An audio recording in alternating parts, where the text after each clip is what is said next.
How to reset YouTube recommendations. So first thing first, let's open the YouTube app.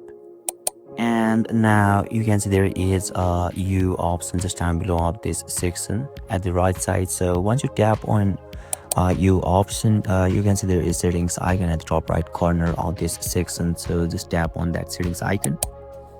And if you can see, then there is manage all history option just down below of the language option. So just tap on manage all history, and once you tap on it, finally you will be able to see the history option in here. So, and you can also see there is delete option at the right side. So once you tap on the delete option, you will be able to see there are three option in here. First one is delete today, another one is delete custom range, and last one is delete all time. So if you wanna reset your recommendations, so make sure you tap on delete all time.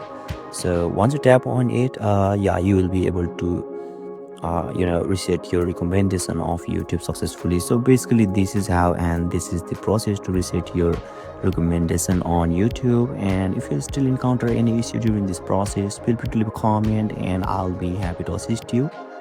Thank you for watching, and I'll see you next time.